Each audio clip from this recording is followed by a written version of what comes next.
Hello and welcome back to another video.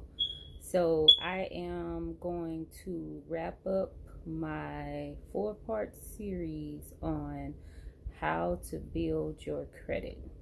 So whenever I come on, I always say, hey y'all, but I kind of don't like the hey y'all. So I have come up with a name for all of my subscribers. From now on, you guys will be called the chosen few.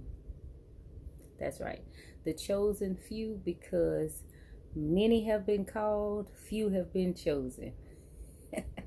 So yes, you guys will be the chosen few from now on. So we are going to discuss the final tips for how to build your credit or how to protect your credit, start credit. A lot of different things that I learned along the way because, again, I didn't have anyone to show me or to inform me on how important it is to keep your credit straight. So whenever getting credit cards or whenever thinking about getting credit cards, especially if you are 18, because I know normally they'll start about 18, 19 when you're getting ready to go to college, offering you credit cards. I would say, if at all possible, do not get credit cards at that early of an age.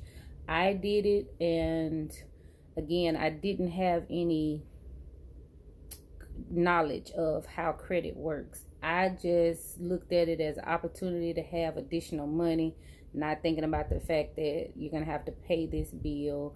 You're going to be working, so you'll need to pay this. I had a child, so I was just looking at it as an opportunity to have additional money. So I regret doing that at such an early age.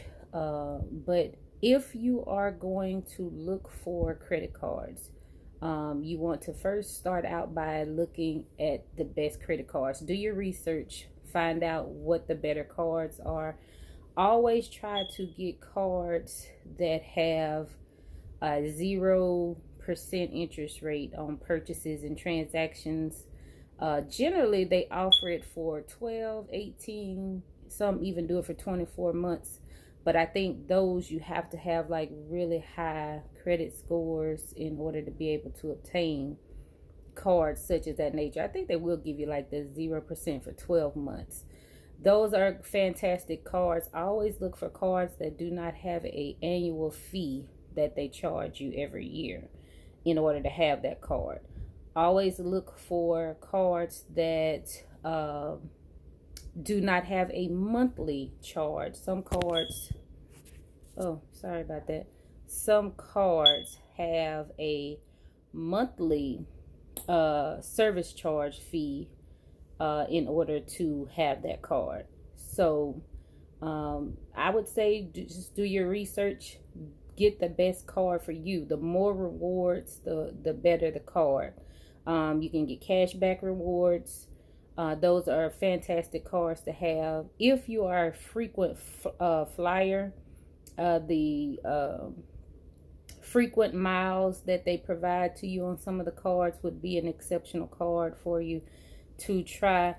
Now, another tip on the credit cards is you don't want to have too many cards.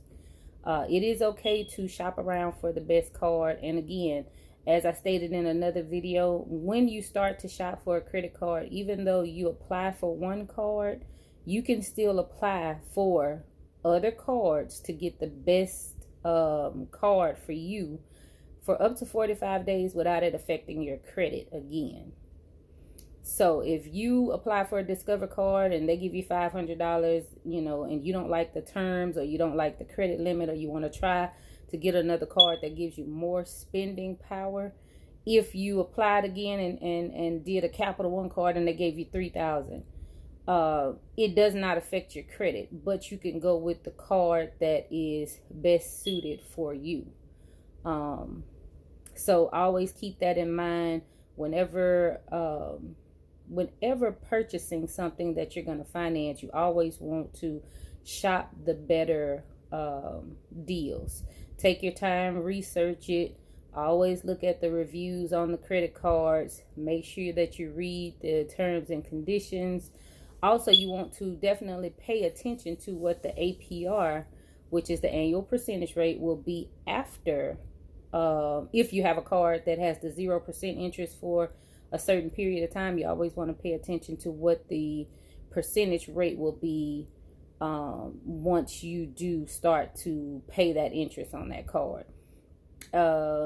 Also, if you are doing like auto loans, another issue that I had was, again, I purchased a vehicle because I actually needed it. I was single parent trying to work. I also had a child, and I needed a vehicle. So my credit wasn't the best because I was just starting out. I think I was like 20, and I needed a car. So first car I got, I'll never forget, it was a 95 Kia Sophia. And I had a $200 car note. My dad helped me to get it because I needed a vehicle. So the interest rate was fairly high because I really didn't have any credit history. And probably by that time, I know I had maxed out, the little credit card that I had got. So my credit wasn't the best at the time. So I had to get a vehicle with a higher interest rate, and then just build my credit up from there. Make sure I made my payments on time, make sure, I did what I needed to do in order to increase my credit. So the next time I purchased a vehicle, that I would be in a better position. So, my recommendation is, if you need a vehicle, and your credit is not the best, of course, you have to do what you have to do. However, I was also in positions where I had a vehicle and I was just like car crazy when I was younger. And I had a Mitsubishi Galant. Nothing wrong with that car. That car run perfectly fine. I just wanted to upgrade to something different. For whatever reason, when you're younger, you're thinking, oh, okay, I'm riding around in a Kia, so I need something else. So ended up getting a Tahoe, truck that I had seen. Tahoe, got the truck. And at the time, I was still paying on the Galant. So let's just say I owed, $6,000. They would only give me $3,000 for the trade-in. So I actually carried over the $3,000 that was left remaining on that car, only to upgrade and pay a higher note on another vehicle. So you want to avoid making mistakes like that. If you do not have to get another vehicle, and it's going to put you in a worse situation than what you were already in, don't do it. Because there was nothing wrong with the car that I had. I should have simply continued to make my payments and maybe even paid some additional payments on it to go ahead and get it paid off on time to kind of avoid some of the interest. And then once I got it paid off, made that purchase, because it wasn't something that I just had to have, because I had a vehicle. And so bad decisions like that will impact your credit. So I ended up trading in that car. My interest rate was like 18% on this Tahoe. And for anybody that knows interest, knows that if you get high interest rates, if you pay, $15,000 for her vehicle, you're almost going to pay double that at that interest rate, unless you do something that'll quickly help you to pay that vehicle off. So it was not a smart decision on my part. Now, first time, of course, with the Kia, my interest rate was higher, but I had to have a car. I had no other form of transportation. Second time, it was just, lack of better judgment on my part. So another thing with that is, if you don't have to get high interest rate credit cards or auto loans or any loans, personal loans, and you can avoid it, don't do it, because you spend more money paying those loans back than they're actually worth. Lastly, And I think this is very important for people to continue to monitor their credit. So much identity theft going on, so many times where I've seen where employers or maybe even employees provide social security numbers, and oftentimes they get mixed up.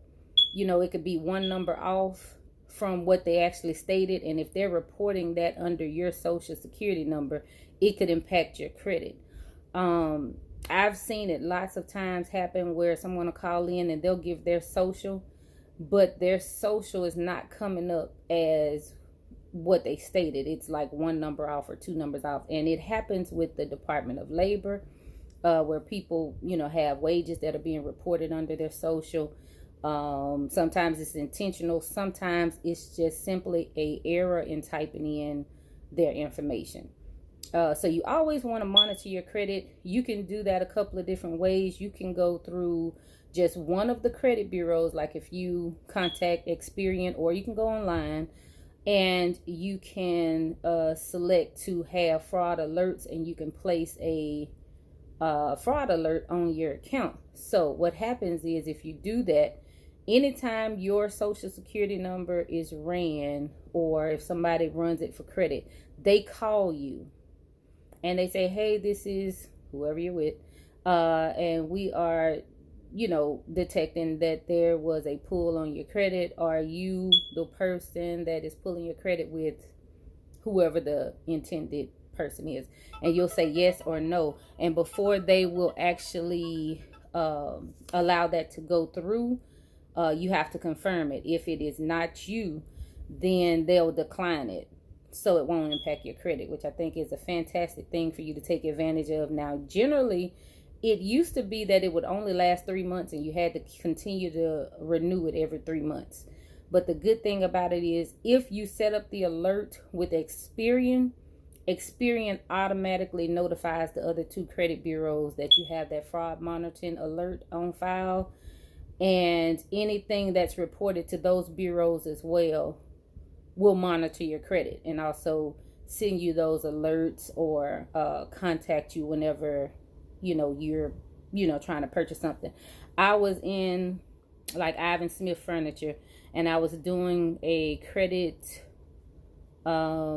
application with Tower Loan in order to get the 24 months no interest. And as I was in there, a 800 number called me, and they verified that it was indeed me that was inside the store applying for credit. So I thought that was pretty neat, and it avoids you finding out about something being on your credit after it has already negatively impacted your credit.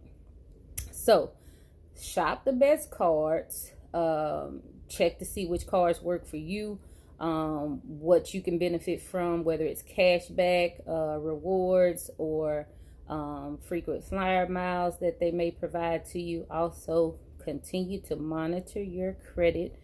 Sign up for the fraud credit alert, to where you can be alerted anytime your credit is pulled. And last but certainly not least, please be responsible with your credit. If it is something that can wait, or something you can hold off on purchasing, do that, because you don't want to pay a lot of unnecessary interest, and you want to have your credit straight in order for you to be able to purchase those huge purchases, such as your home, different things that you want to do, because it's hard to get your credit back straight once you have negatively impacted. It's easier to negatively impact your credit than it is to get your scores back up to where they used to be. So those are my tips for how to build and repair and to keep your credit straight. That is the end of that series. So I do want to thank you guys so very much for watching my video. If you like this video and found it informative, please like and subscribe. And I will be back with another video. Peace.